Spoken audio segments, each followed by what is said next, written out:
The next law is the law of proactivity.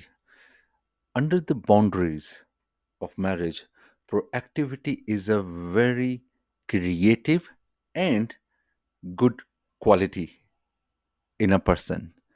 It can be in both of the persons in the relationship, or it can be in one of that.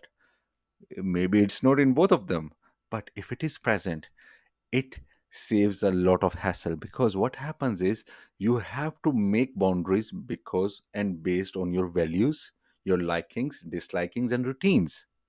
Now, if you are a proactive person in a relation, you will make those boundaries before anything happens, means in the beginning of the relationship.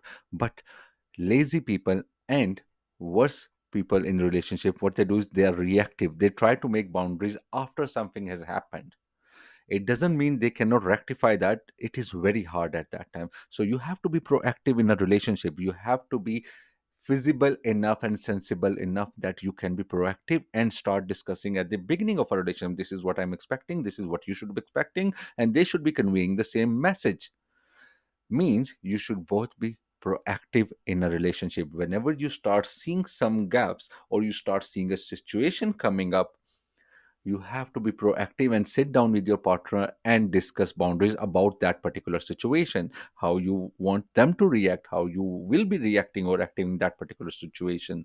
So if they understand that, that is a very positive thing in relationship. The next law is the law of envy. Most of people are guilty of this. I don't specify any gender on this one, but every human being is a crime committed of this one, you can say, or committing some kind of sin under the law of envy. Because what we do is the law of envy states that it devalues of what we have. Mean we defy what we already have, even if it's the best thing, but we start looking at what we don't have and what others have. We start focusing on what others have rather than what we have. So we stop appreciating anything positive in our relationship. Any kind of energy is devalued. So this is why envy is the worst enemy of humans, not even in relationship or personal self, but outside world as well. So as a person, even without relationship, envy is the worst thing you can have, because a lot of people will say that we should start seeing things and working towards other things that others have and we don't have. That is a difference between envy and desire. Desire is appreciating and preserving what you have, appreciating the good in what you have, and then moving towards gaining what you don't have. So you are keeping the value of what you have, but envy is devaluing what you have, and then starting to get jealous of what you don't have. And based on that jealousy and negative energy, you lose what you already have in a very good way.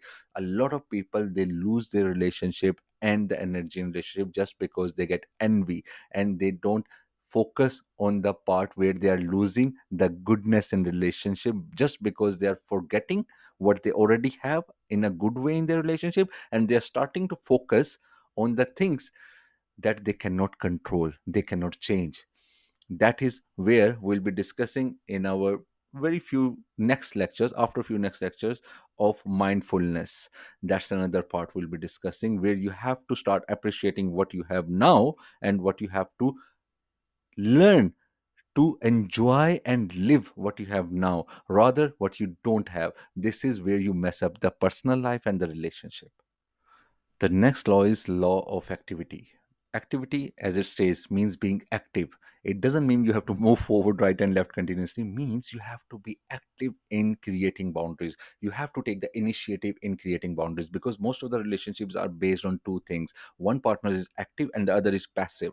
Means one takes action whenever something is going to happen or they want to set boundaries. They take action in setting boundaries, and the other one is passive. Why? The active one will fail and make a lot of mistakes, but they will learn. The wise one of them will learn and grow from those mistakes, because you're not going to be right all the time. That's a myth. Okay, but the active one will learn from those mistakes and they will grow with those mistakes. But the passive one, they will never grow. Why? Because they're afraid of failing. They don't want to make mistakes, and when you're afraid of failing and making mistakes, you never grow, not even in personal self, not even in a relationship. So you have to be active partner in making boundaries. The last law is law of exposure.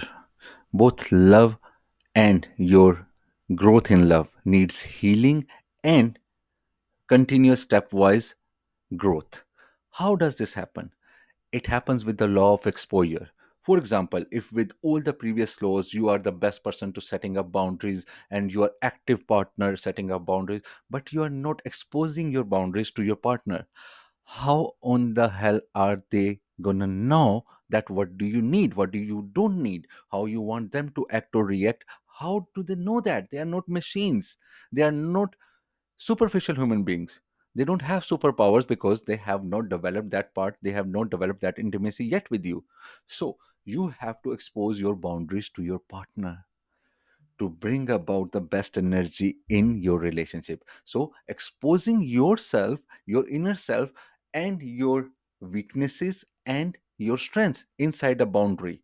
You have to tell them what you want, what you don't want, because by only exposing, you are giving your work, in fact your struggle, to them. So you are sharing the burden. Otherwise, you will keep struggling inside because you are not telling them. They don't know that what you don't like, and they, in their naiveness, maybe, or in their unknowingness, they will keep doing the same things what you don't want them to do. If you try to just pass on the message to them, they will act positively. There is no human being on world they deliberately want to hurt you until they are not in love with you.